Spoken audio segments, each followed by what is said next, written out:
당장 나가. 너같이 무지렁이 같은 년은 내 집안 비단결만 망칠 뿐이다. 비단보다 고운 자태, 보석보다 귀한 맛. 임금님 수라상까지 홀린 이 꽃정과의 주인이 누구인지 아십니까? 연어라, 내가 정녕 연행스런 말이냐? 조강지처를 버린 결과가 이리도 비참하신지요. 이제 당신이 진흙탕에서 굴러보시죠. 재밌게 보시고 구독과 좋아요, 따뜻한 댓글 부탁드리옵니다. 자, 그럼 이야기 속으로 들어가 볼까요? 도성에서 가장 번듯하다는 대성포 목점의 안채. 밖에서는 비단 장수 윤서방의 호탕한 웃음소리가 담장을 넘어가지만 그 안쪽은 숨소리조차 내기 힘든 정적이 감돌고 있었습니다. 조강지처 연월은 가물거리는 등잔불 아래에서 손님에게 나갈 비단 저고리를 짓고 있었지요. 10년 세월 그녀의 손맛이 닿지 않은 비단이 없건만 그녀의 손가락은 이미 수천 번의 바늘구멍으로 딱딱하게 굳어 있었습니다. 바늘 끝이 무명천을 뚫는 규칙적인 소리만이 방안을 채울 때 연월의 마음은 10년 전 그날로 돌아갑니다. 몰락한 양반가의 딸이라며 갈 곳 없는 너를 거두어준 내 은혜를 잊지 말라던 남편의 첫마디. 그것은 사랑의 맹세가 아니라 평생을 올가맬 족쇄였습니다.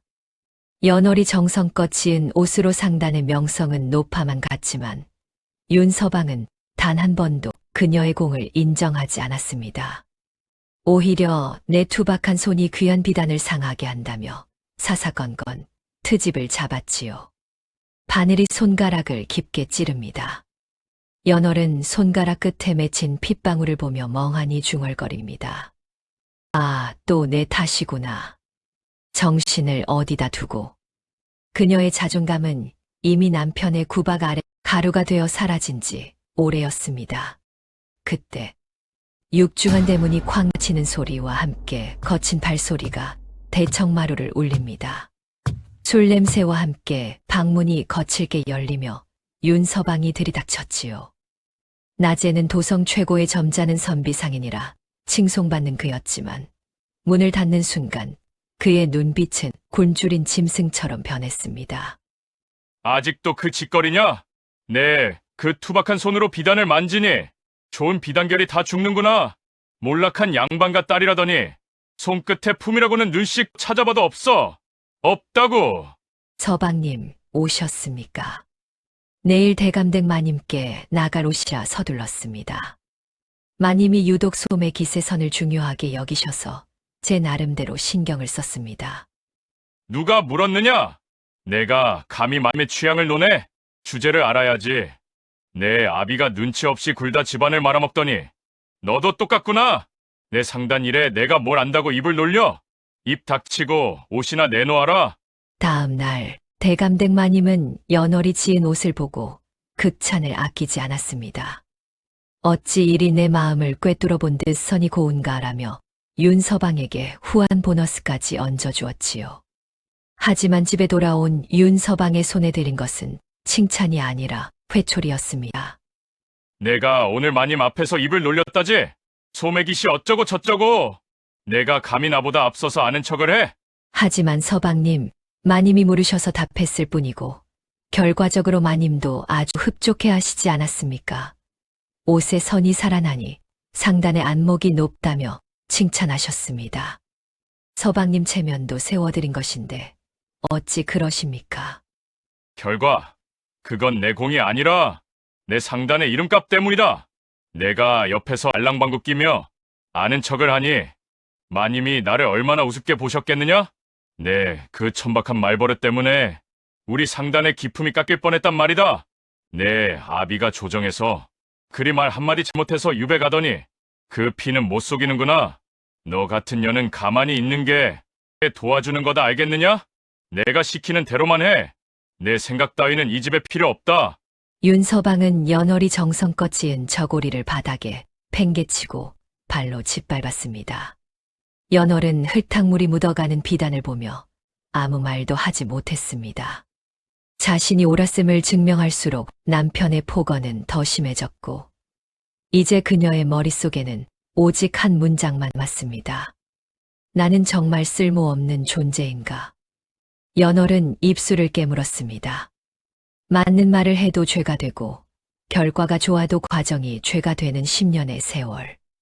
그녀는 이제 정말 자신이 아무것도 할 줄 모르는 못난 사람이라 믿기 시작했습니다. 방 한 구석으로 밀려난 연월의 위로 차가운 달빛이 비치고 밖에서는 다시 비가 쏟아지기 시작했습니다. 이것이 그녀의 인생을 송두리째 바꿀 그 밤의 시작이었습니다. 그날 밤의 폭풍우는 단순히 하늘에서 내리는 비가 아니었습니다. 연월의 가슴 속에 10년 동안 쌓아온 모든 인내와 희망이 무너져 내리는 전조였던 것입니다.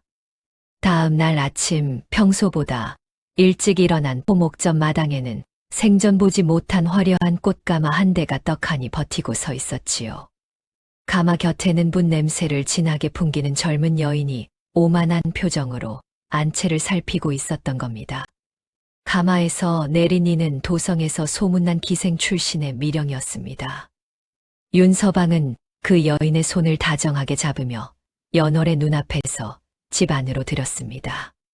10년을 함께 산 아내를 투명인간 취급하며 생전 보여준 적 없는 부드러운 미소를 그 젊은 여인에게만 쏟아붓더군요. 서방님, 이 무슨 처사이십니까? 저 여인은 누구이며 어찌하여 제 허락도 없이 안방을 차지하게 두시는 건지요.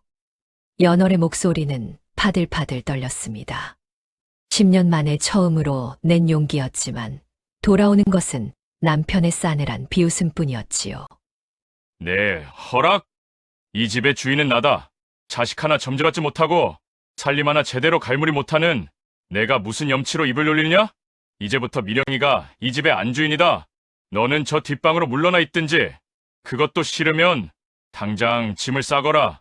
제가 자식이 없는 것이 어찌 제 탓만입니까? 그리고 지난 10년 이 상단의 기틀을 닦기 위해 제가 밤낮 없이 바느질하며 눈이 침침해진 것을 잊으셨단 말씀입니까? 서방님의 명성이 어찌 혼자만의 힘으로 이루어진 것이라 믿으시는지요? 연월이 처음으로 바른 말을 내뱉자 윤서방의 얼굴은 순식간에 붉게 달아올랐습니다. 밖에서는 인장군자 소리를 듣던 사내가 아내의 정당한 항변 앞에서는 한낱 옹졸한 폭군으로 돌변 것이었습니다. 닥치지 못할까? 내가 감히 내 성공을 내 공으로 돌리려 들어? 몰락한 집안의 딸을 거두어 밥 먹여줬더니 이제는 기어오르는구나. 너 같은 년은 이 집에 있을 자격이 없다. 오늘부로 너를 내치겠다. 당장 내 집에서 나가거라. 서방님, 비가 이리 쏟아지는데 저보고 어디로 가라 하십니까? 제발 이성을 찾으십시오. 이성, 내 존재 자체가 내 앞길을 막는 장애물이다. 당장 나가지 않으면 칠거지약으로 다스릴 테니 그리 알아라. 내 옷까지 하나 챙길 생각 마라. 내 몸에 걸친 비단조차 내가 사준 것이니 그것도 아까울 지경이다. 윤서방은 연월의 머리채를 잡아채듯 이끌어 해문 밖으로 밀쳐냈습니다. 연월은 비에 젖은 바닥에 고꾸라졌지요. 10년을 바쳐 일군 집의 육중한 대문이 쾅하고 닫히는 소리는 마치 그녀의 심장을 내려치는 망치 소리와도 같았습니다. 쏟아지는 빗줄기가 연월의 온몸을 때리고 화려했던 기와질의 불빛은 그녀를 비웃듯 멀어져만 갔습니다. 손에는 아무것도 없었고 머릿속은 하얗게 비어버렸습니다. 길가에 버려진 누더기만도 못한 신세가 된 그녀는 차가운 진흙바닥을 손톱이 빠지도록 긁으며 울었지요. 하지만 그 눈물은 슬픔이 아니라 지독한 증오와 함께 비로소 다시 일어설 도끼로 변하고 있었던 겁니다. 그날 밤 연월의 앞길은 한치 앞도 보이지 않는 칠흑 같은 어둠뿐이었습니다. 빈손으로 쫓겨나 정처 없이 걷던 연월이 닿은 곳은 도성 뒷골목의 허름한 객주터 근처였지요. 배에서는 천둥 같은 소리가 나고 눈앞은 어지러질한데 갈 곳 없는 처량한 신세는 빗속에 웅크린 채 차가운 바닥을 견뎌야 했습니다. 그때 연월의 코끝을 스치는 냄새가 있었습니다. 그것은 객주방에서 버려진 시래기와 뼈다귀들이 섞여 내는 비릿하고 묵직한 냄새였지요. 하지만 절대적인 미각을 타고난 연월에게는 그 버려진 것들 틈에서도 살아있는 진짜 마제 싹이 보였습니다. 이 귀한 것을 어찌 이리 버려둔단 말인가. 흙탕물도 가라앉히면 맑은 물이 되거늘 이 시래기도 잘만 씻어내면 훌륭한 고기 맛을 낼 터인데. 연월은 떨리는 손으로 객주 뒷마당 우물가에서 버려진 시래기를 박박 문질러 씻어냈습니다. 그릇 하나 없어 깨진 옹기 조각에 불을 지피고 남들이 거들떠보지도 않는 솥뼈다귀 몇 조각을 넣어 고기 시작했지요. 보글보글 끓어오르는 소리가 빗소리를 뚫고 울려 퍼지는데 그 구수한 향이 얼마나 진했는지 지나가던 거지들과 짐승들까지 코를 킁킁거리며 모여들 정도였습니다.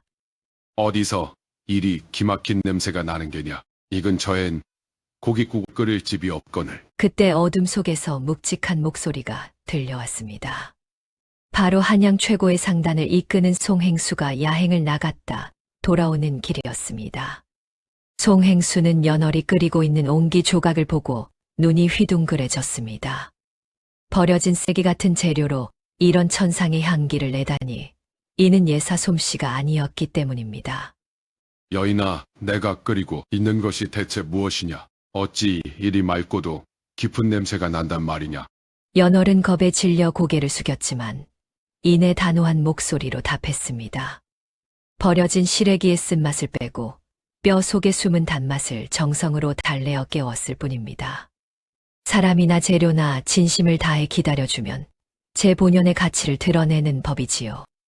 송행수는 연월이 건넨 국물을 한 모금 마셔보고는 그 자리에서 굳어버리고 말았습니다. 혀끝에 닿는 순간 온몸의 피가 뜨거워지는 맛, 가슴 속 응어리가 싹 내려가는 그 깊은 맛에 감탄을 금치 못했지요. 송행수는 직감했습니다. 이 여인이 장차 도성의 상도를 뒤흔들 보물이 될 것임을 말입니다. 너 이름이 무엇이냐?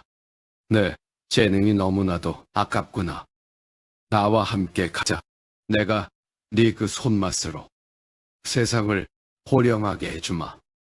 연월은 조금 전 자신을 개만도 못하게 내쫓던 남편의 얼굴을 떠올렸습니다. 그 지독한 모멸감을 씻어낼 수 있는 유일한 길이 이 노인의 손 안에 있음을 깨달은 것입니다. 제 이름은 연월입니다. 달빛 아래 연꽃처럼 살라하여 지어진 이름이지만 한 번도 꽃처럼 살아보지 못했지요. 그날 밤 비 내리는 뒷골목에서 연월은 송행수의 손을 잡았습니다. 10년간 비단 저고리를 짓던 가냘픈 손은 이제 거친 장사판의 칼날을 잡는 거상의 손으로 다시 태어날 준비를 마쳤습니다. 억울함에 눈을 찢던 여인이 아니라 도성의 돈주를 쥐락펴락할 연행수의 전설이 시작되는 순간이었습니다. 송행수의 손에 이끌려 도성 제1의 객주 뒷마당에 들어선 연월은 으리으리한 주방을 거느리는 대신 가장 춥고 습한 우물가로 배정받았습니다. 객주의 수십 명 일꾼이 하루 세 끼 밥을 지어 먹고 낸 거대한 무쇠소지 10개를 닦는 일. 그것이 연월에게 주어진 첫 번째 임무였지요. 남들보다 3시간 일찍 일어나 새벽별을 보며 우물물을 길어 올리면 얼음장 같은 물에 연월의 굳은 손가락은 금세 붉게 달아올랐습니다. 무쇠솥 바닥에 눌어붙은 그 으름과 밥풀을 집 수세미로 문지르는 소리. 사각삭, 사각삭. 그 거친 마찰음이 새벽 공기를 가를 때면 연월은 남편이 내동댕이 쳤다. 비단 찢어지는 소리를 떠올리며 더욱 세차게 솥바닥을 밀어냈습니다. 하지만 연월의 솥닦이는 남들과 달랐습니다. 그녀는 무작정 힘으로만 문지르지 않았지요. 연월은 솥을 닦기 전 늘 솥바닥에 눌어붙은 누룽지의 냄새를 먼저 맡았습니다. 이 솥은 참나무 장작을 썼구나. 타는 냄새가 맵지 않고 달큼한 것을 보니 불을 지핀 자가 급하게 서둘지 않고 뜸을 들였어. 이 솥에서 나온 밥은 필시 윤기가 돌았을 터. 아, 이 솥은 소나무 껍질을 태웠네. 그 으름이 유독 검고 기름진 데다 시큼한 탄내가 나는 것을 보니 밥알 겉면이 마르고 속이 덜 익었을 게야. 연월은 솥바닥에 남은 아주 미세한 재의 질감과 그을음의 향기만으로 전날 주방 일꾼들이 어떤 장작을 썼는지, 불의 세기가 얼마나 강했는지, 그리고 그 불이 음식의 맛을 어떻게 바꾸어 놓았는지를 스펀지처럼 빨아들이고 있었습니다. 그녀의 절대 미각과 후각은 솥을 닦는 찌꺼기 속에서도 맛의 이치를 치고 있었던 것이지요. 어느 날 객주 주방에서 큰 소란이 일었습니다. 수백 명의 보부상들에게 내어갈 커다란 소고기 뭇국 가마솥 2개 중 하나가 간이 맞지 않아 밍밍하다며 주방장이 불호령을 내리고 있었지요.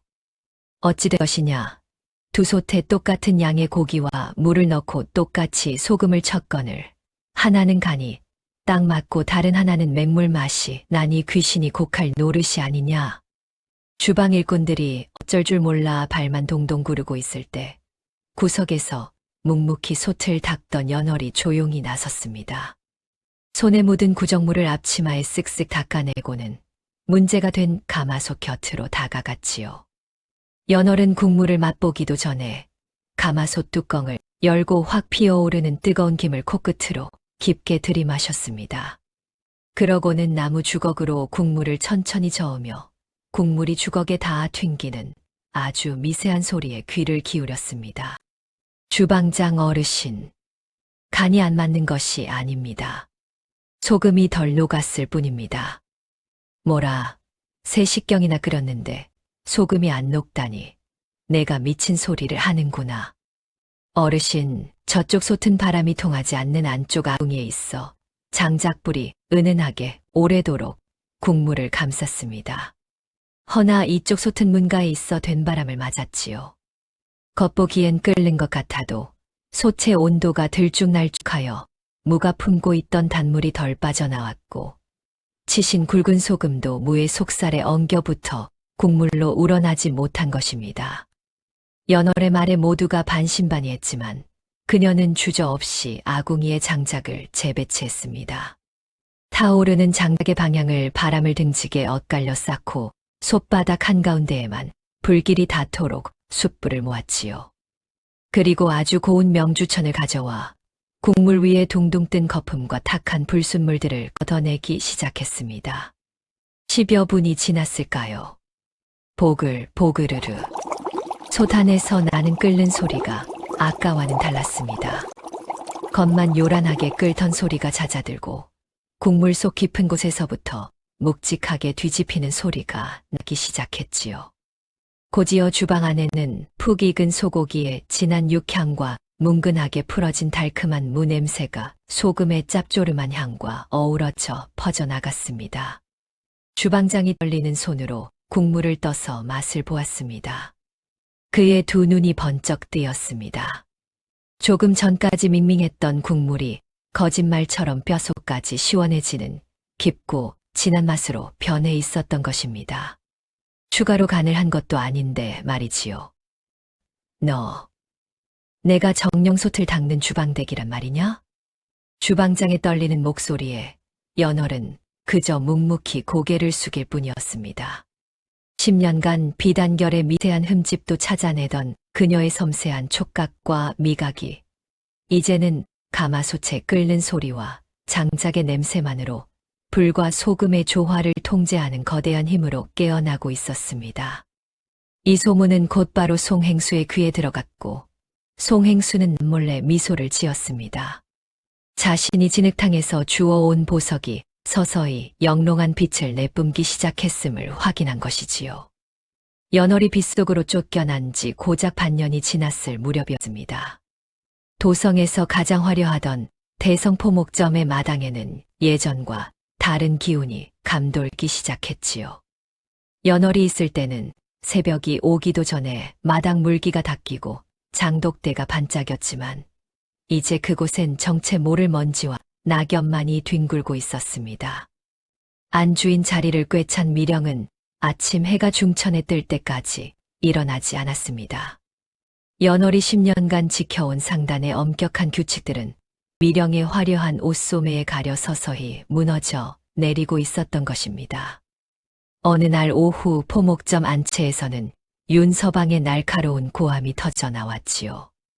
미령아, 이 먼지가 다 무엇이냐? 손님이 비단을 보러 왔다가 옷 속에 먼지가 묻어 그냥 돌아가시지 않았느냐? 아휴, 서방님도 참. 먼지 좀 안 잤다고 비단이 상하기라도 한답니까? 일꾼들을 시키면 될 것을 왜 저한테 그러시는지요?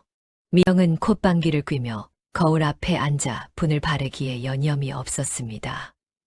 윤서방은 그 모습을 보며 가슴 한쪽이 답답해졌습니다. 예전 연월은 남의 손에 일을 맡기기보다 본인이 직접 비단 한 폭 한 폭을 비단 보자기로 덮어 관리했지요. 습기가 차면 말리고 햇빛이 강하면 다려가며 마치 자식을 보살피듯 상단에 물건을 아꼈습니다. 윤서방은 이제야 깨닫기 시작했습니다. 자신이 누렸던 그 모든 번듯함이 사실은 연월해 보이지 않는 핏땀 위에서 피어난 꽃이었다는 사실을 말입니다. 더 큰 문제는 단골 손님들의 반응이었습니다. 도성대감댁 마님들이 비단을 고르러 왔다가 고개를 절레절레 흔들며 돌아가는 일이 잦아졌지요. 윤서방, 어째 이번 비단은 색감은 고우나 바느질 선이 예전만 못하네. 예전엔 그댁 안 사람이 직접 봐주어서 그런지 소매 깃 하나도 명품이었는데 지금은 시장통 물건이나 다를 게 없구먼. 아, 마님, 그게 무슨 말씀이십니까? 제가 직접 최고급 비단만 골라온 것입니다. 장사치가 물건 좋은 것만 알면 뭐하나. 나 쓰는 사람의 마음을 읽어주는 그 안목이 사라졌는데 이래서야 우리 집안 경사에 쓸 옷을 어찌 믿고 맡기겠나. 윤서방은 쥐구멍이라도 찾고 싶은 심정이었습니다. 밖에서는 인자군자 소리를 듣기 위해 억지 웃음을 지었지만 집에 돌아오면 식어 빠진 밥상과 미령의 타박만이 그를 기다렸지요. 연월이 있을 때는 그가 밖에서 아무리 고단해도 집에만 오면 따뜻한 숭늉과 정갈한 잠자리가 그를 위로했습니다. 어느 깊은 밤 홀로 술잔을 기울이던 윤서방은 빈 안방을 멍하니 바라보았습니다. 연월이 밤새도록 등잔불을 밝히며 바느질하던 그 자리가 오늘따라 유독 차갑고 넓게 느껴졌습니다. 그 무지렁이 같은 년이 없다고 상단히 흔들릴 리가 없다. 내 운이 잠시 나빠진 것뿐이야. 그렇고 말고. 그는 소리를 내어 자신을 다독였지만 그의 손은 떨리고 있었습니다. 미령이 진 폐물빛 독촉장이 장부 갈피마다 꽂혀 있었고 거래처 상인들은 이제 은근히 그를 피하기 시작했습니다.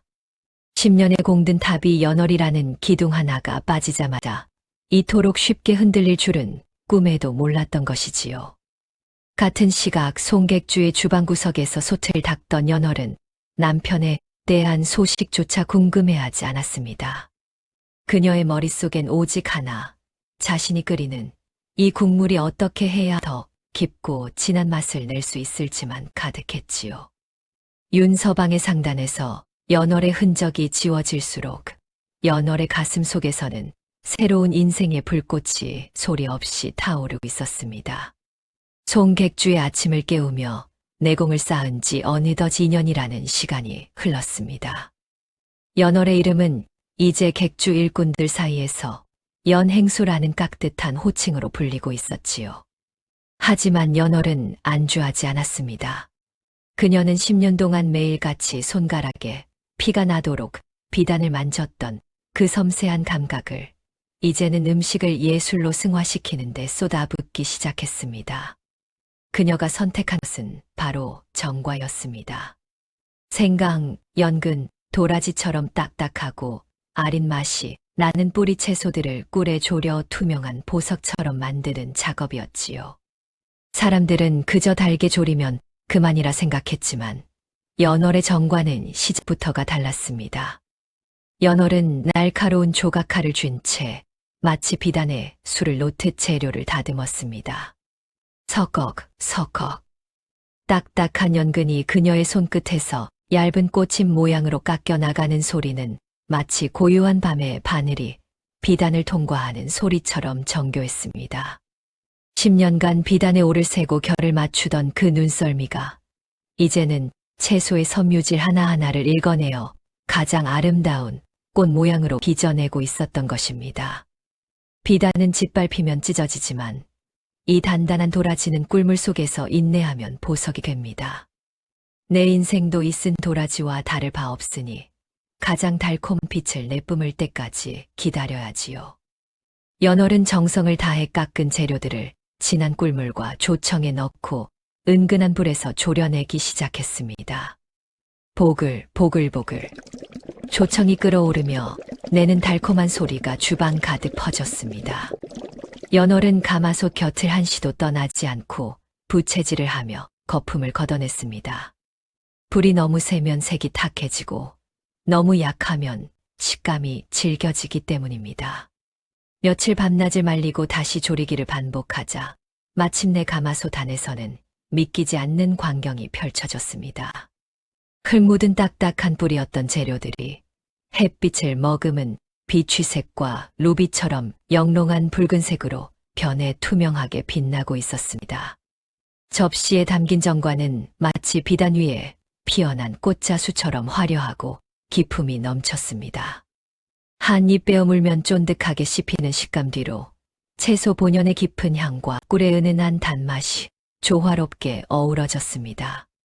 겉은 단단해 보이지만 속은 한없이 부드러운 그 맛은 마치 온갖 풍파를 견뎌내고 단단해진 연월의 속마음과도 같았지요. 이것이 정녕 먹는 것이란 말이냐? 내 평생 이토록 아름다운 보석은 처음 보는구나. 도성에 내놓으라 하는 귀부인들 사이에서 연월의 꽃정과는 먹는 보석이라 불리며 삽시간에 소문이 났습니다. 60이 넘은 노마님들이 며느리 혼수용으로 혹은 회갑 잔치의 꽃으로 쓰기 위해 송객주 앞에 가마를 세우고 줄을 서는 진풍경이 벌어졌습니다. 임금님의 잔치상에도 이 꽃정과가 올라가자 연월의 명성은 이제 도성을 넘어 팔도로 뻗어나갔습니다. 송행수는 연월에게 상단의 곳간 열쇠를 통째로 맡기며 무한한 신뢰를 보냈습니다. 10년 전 남편에게 너 같은 무지렁이가 뭘 아느냐는 폭언을 듣던 여인이 이제는 도성에서 가장 귀한 대접을 받는 대상인이자 예술가인 연행수로 우뚝 선 것입니다. 연월의 화려한 옷소매에는 이제 비단 냄새 대신 달콤한 조청 향기와 지장수의 맑은 기운이 배어 있었습니다. 그녀는 성공에 취하지 않고 더욱 묵묵히 조각칼을 갈았습니다. 자신의 가치를 몰라보고 짓밟았던 이들에게 보여줄 진짜 복수는 이제 겨우 시작이었기 때문입니다. 연월의 꽃정과가 도성 귀부인들의 마음을 사로잡으며 송객주의 곳간이 나날이 불어나자 이를 시기하는 무리가 나타나기 시작했습니다. 도성에서 수단 방법을 가리지 않기로 소문난 만석 상단이 송객주의 거래처를 가로막고 연월이 만든 정과가 사람의 몸을 해친다는 흉흉한 소문을 퍼뜨린 것이지요. 어느 날 아침 송객주 앞마당은 분노한 사람들로 아수라장이 되었습니다. 만석 상단에 매수된 몇몇 이들이 연월의 정과를 먹고 탈이 났다며 멍석을 깔고 드러누운 것이지요. 객주의 장사길은 꽉 막혔고 상단의 명성은 한순간에 벼랑 끝으로 내몰렸습니다. 송행수조차 당황하여 관아에 고발하자며 서둘렀지만 연월은 오히려 차분하게 가마솥 앞을 지켰습니다. 바람이 세차게 불수록 뿌리가 깊은 나무는 제 향기를 더 멀리 보내는 법입니다. 억울함을 풀려 하기보다 우리의 진심을 보일 때입니다. 연월의 도성 한복판에 커다란 솥을 내걸었습니다. 그리고는 만석 상단이 가로막았던 최고급 조청과 꿀 대신 가난한 백성들이 흔히 구하는 보리와 조를 가져와 은근한 불에 고기 시작했습니다. 보글보글 끓어오르는 조청의 달콤하고 구수한 냄새가 저작거리에 퍼져나갔지요. 연월은 시비하던 이들을 돌려보내는 대신 그 자리에서 정과를 빚어 배고픈 아이들과 노인들에게 나누어 주었습니다. 이 정과는 비싼 값을 받기 위해 만든 보석이 아닙니다. 쓴맛을 견뎌낸 재료가 정성을 만나 달콤해지는 인생의 맛이지요. 누구든 배고픈 이는 와서 드십시오. 연월의 이 따뜻한 도량에 사람들의 마음은 서서히 녹아내렸습니다. 소문을 퍼뜨렸던 이들도 연월이 직접 건넨 따뜻한 정과 한 조각을 입에 물고는 그 깊은 맛과 정성의 참아말을 잊지 못했지요. 결국 만석 상단의 음모는 스스로 무너졌고 도성 사람들은 이제 연월을 단순히 돈 많은 행수가 아니라 덕을 베푸는 거상으로 우러러보게 되었습니다. 그 시각 남편 윤서방의 포목점은 이제 걷잡을 수 없는 몰락의 길을 걷고 있었습니다. 천미령은 이미 상단의 돈을 빼돌려 야반도주한 지 오래였고 윤서방은 빚쟁이들에게 시달려 매일 밤 술로 시름을 달랬지요. 술에 취해 비틀거리며 저작거리를 지나던 윤서방은 사람들 틈에서 연행수의 미담을 듣게 됩니다. 그 연행수라는 분 정말 대단하지 않은가. 그 험한 모함을 웃음으로 넘기고 백성들에게 정과를 나누어 주다니. 참으로 큰 사람일세. 윤서방은 그 이름을 듣는 순간 가슴이 저릿해 오는 것을 느꼈습니다. 연월이라는 이름. 3년 전 자신이 무지렁이 같은 년이라며 빗속으로 내쫓았던 아내. 그는 길가에 떨어진 꽃정과 조각 하나를 주워 입에 넣었습니다. 달콤하면서도 어딘가 쌉싸름한 그 맛은 10년 전 아내가 밤을 새워 바느질하며 건네주던 그 정성 어린 밥상 맛과 어찌 이리 닮았는지요. 윤서방은 길바닥에 주저앉아 오열했습니다. 자신이 발로 찼던 복이 사실은 자신의 인생을 지탱하던 거대한 기둥이었음을 이제야 뼈저리게 깨달은 것입니다. 하지만 연월은 그 시각 이미 개인의 원한을 넘어 도성의 경계를 쥐락펴락하는 대상인으로서의 길을 당당히 걷고 있었습니다. 그녀의 눈은 더 이상 과거의 아픔을 보지 않았고 오직 자신이 일구어갈 새로운 세상을 향해 빛나고 있었습니다. 도성에서 가장 번듯하던 대성포목점의 기와지붕에는 이래 이끼가 끼고 마당에는 잡초가 무성하게 자라나 있었습니다. 연월이 있을 때는 새벽마다 물을 뿌려 단정하게 쓸어냈던 그 마당에 이제는 정체 모를 빈 문서와 먼지 섞인 낙엽만이 뒹굴고 있었지요. 윤서방은 텅 빈 안채에 홀로 앉아 곰팡내 나는 공기를 들이마셨습니다. 화려했던 비단들은 이미 빚쟁이들에게 압류당의 창고가 텅 비었고 그가 그토록 자랑하던 상단의 이름값은 바닥으로 추락했습니다. 밖에서는 빚쟁이들이 대문을 두드리는 험악한 소리가 끊이지 않았지요. 이복의 윤서방, 당장 나오지 못할까? 내준 돈이 얼마인데 감히 문을 걸어 잠고 숨어있는 게야.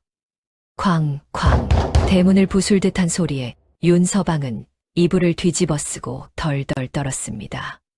그때 그의 눈에 들어온 것이 있었으니 그것은 방구석 먼지 속에 버려진 낡은 바늘통 하나였습니다. 바로 연월이 10년 동안 몸의 일부처럼 지니고 다녔던 물건이었지요. 윤서방은 홀린 듯 그 바늘통을 열어보았습니다. 그 안에는 무수한 세월의 흔적이 묻은 녹슨 바늘들이 들어있었고 뚜껑 앞쪽에는 연월의 야무진 글씨로 대성포목점의 번창을 기원하며 라는 문구가 희미하게 적혀 있었습니다. 내가 대체 무슨 짓을 한 것인가?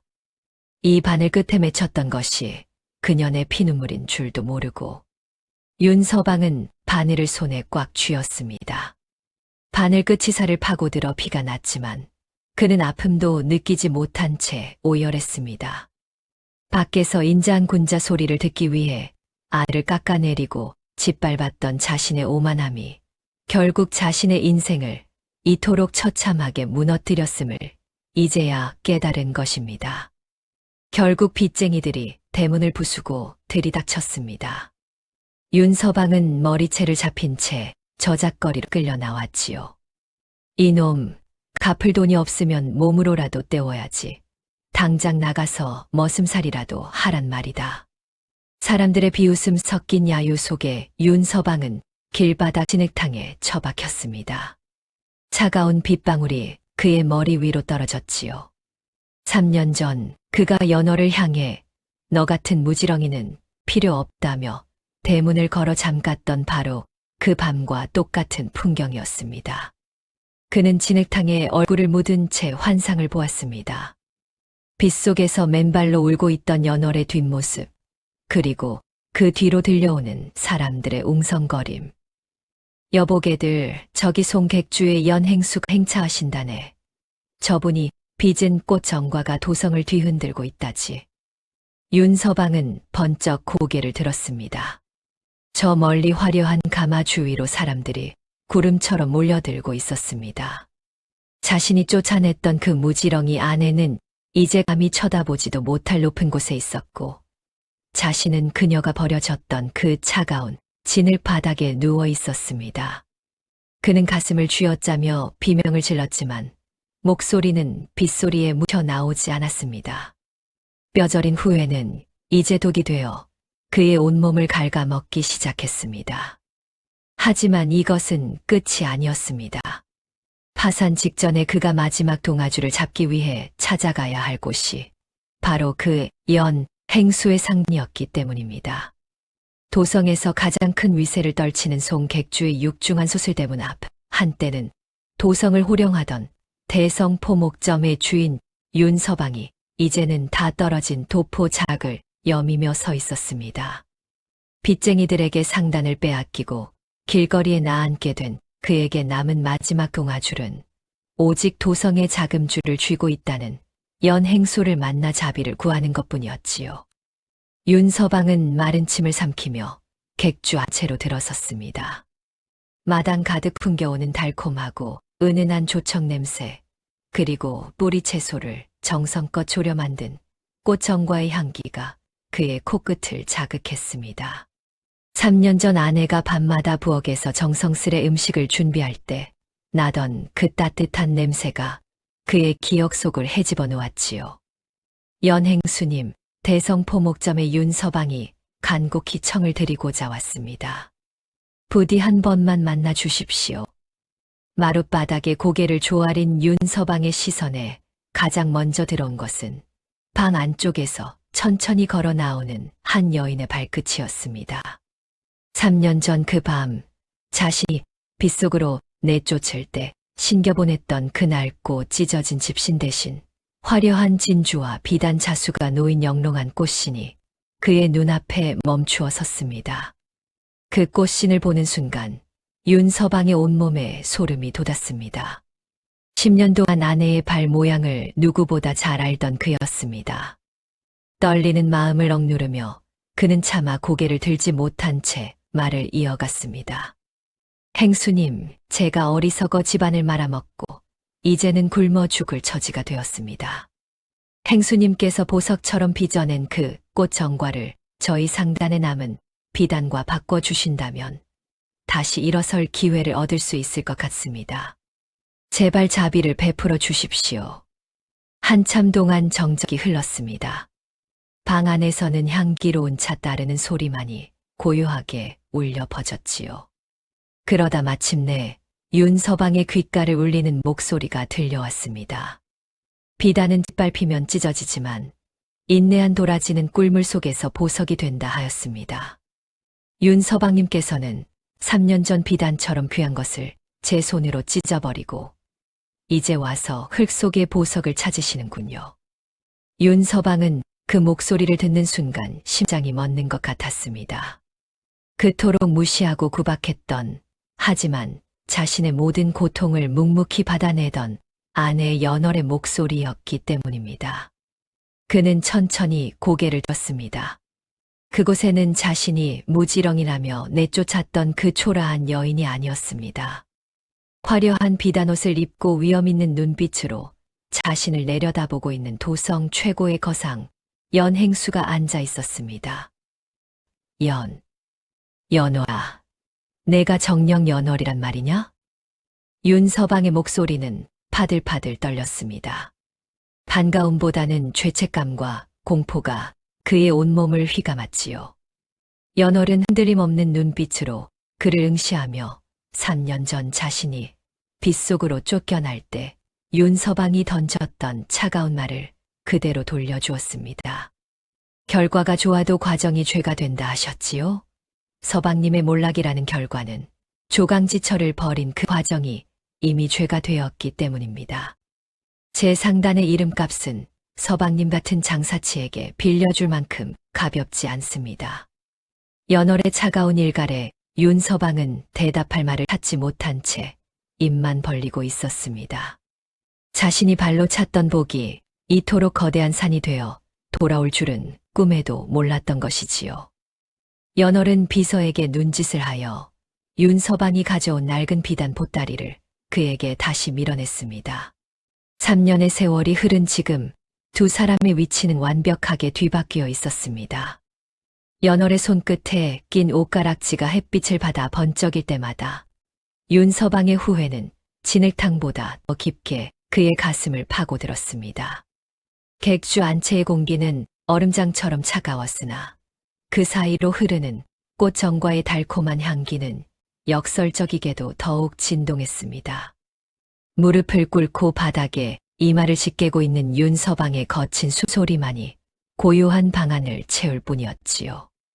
연월은 그토록 증오했던 남편의 뒤통수를 내려다보며 3년 전 자신이 빗속에서 흘렸던 마지막 눈물 한 방울이 마침내 증발했음을 느꼈습니다. 서방님, 아니, 윤 씨성을 가진 장사치 한 분이 여기 계시는군요. 저를 보십시오. 제가 정녕 당신이 알던 그 무지렁이로 보이시는지요? 연월의 목소리는 칼날처럼 서늘하면서도 더 이상 분노에 떨지 않는 평온함이 서려 있었습니다. 윤 서방은 겨우 고개를 들어 연월을 바라보았으나 화려한 비단옷과 옷비녀보다 더 눈부신 그녀의 당당한 기계에 눌려 눈조차 제대로 맞추지 못했습니다. 연월아, 내가 죽을 죄를 지었다. 내 눈이 멀어 내 공을 몰라보고 내 손으로 내 복을 찼으니 이보다 더한 벌이 어디 있겠느냐. 제발 예전정을 생각해서라도 이 빈문서 하나만 해결해 주면 내 평생 너를 마님으로 모시고 속죄하며 살겠다. 비굴하게 매달리는 그의 손에는 3년 전 연월이 밤새 지었던 낡은 저고리 조각이 쥐어 있었습니다. 연월은 그 조각을 차갑게 내려다보며 천천히 자리에서 일어났습니다. 그녀의 비단치 맞자락이 바닥을 스치는 소리가 마치 명주천이 찢어지는 듯 날카롭게 울렸지요. 예전의 정이라 하셨습니까? 제 정은 3년 전 그 빗물에 다 씻겨 내려갔습니다. 당신이 저를 내쫓으며 내 아비가 말 한마디 잘못해 귀양 가더니 그 피는 못 속인다 하셨던 말 기억하시는지요? 이제 그 피가 저를 거상으로 만들었습니다. 남의 탓만 하며 살던 당신과 달리 저는 버려진 뿌리 채소를 보석으로 빚으며 제 운명을 바꿨으니까요. 연월은 탁상 위에 놓인 투명한 꽃정과 하나를 집어 윤 서방의 발치에 던졌습니다. 보석처럼 빛나던 정과가 바닥에 떨어져 힘없이 부서졌습니다. 이 정과는 정성을 다해 기다린 자만이 맛볼 수 있는 결실입니다. 평생을 남을 짓밟고 일어서려 했던 당신에게 줄 것은 이 부서진 조각조각 하나도 아깝군요. 당장 나가십시오. 당신의 파산은 제 공이 아니라 당신 스스로가 3년 전 대문을 걸어 잠글 때 이미 결정된 결과입니다. 연월의 단호한 명령에 송객주의 장정들이 윤 서방을 끌어냈습니다. 그는 대문을 나서면서도 연월아, 한 번만 살려다오 라며 비명을 질렀으나 육중한 소슬대문은 3년 전 그날처럼 무겁게 쾅 하고 닫혔습니다. 다만 이번에 문 안쪽에서 당당히 서 있는 이는 연월이었고 차가운 흙바닥에 버려진 이는 윤 서방이었습니다. 윤 서방은 비틀거리며 저작거리로 나갔으나 이제 그를 반겨주는 이는 아무도 없었습니다. 그는 평생 주강지처를 버리고 망한 놈이라는 낙인 속에 도성을 떠돌게 될 터였지요. 반면 연월은 다시 자리에 앉아 조용히 찻잔을 들었습니다. 행수님, 이제 속이 시원하시옵니까? 곁에 있던 시종의 물음에 연월은 창밖에 지는 노을을 바라보며 옅은 미소를 지었습니다. 시원한 것이 아니라 비로소 맑아진 것이지. 흙탕물이 가라앉아야 비로소 바닥이 보이는 법 아니더냐. 이제 내 인생의 진짜 꽃을 피울 준비가 되었구나. 연월은 자신의 거친 손끝을 어루만졌습니다. 바느질 흉터와 칼에 베인 상처들이 가득했지만 그 어떤 비단보다 찬란하게 빛나는 훈장이었습니다. 도성 최고의 거상, 백성들의 마음을 얻은 연행수. 그녀의 전설은 이제 막 시작되고 있었습니다. 자신의 복을 스스로 발로 찬 남자의 말로와 시련을 보석으로 빚어낸 여인의 당당한 승리가 시원한 바람이 되었기 바랍니다. 그 바람이 여러분의 마음에 닿으셨다면 구독과 좋아요로 응원 부탁드립니다. 여러분의 성원이 있으면 또 다른 통쾌한 사연으로 찾아오겠습니다. 시청해 주셔서 감사합니다. 평안한 밤 되세요.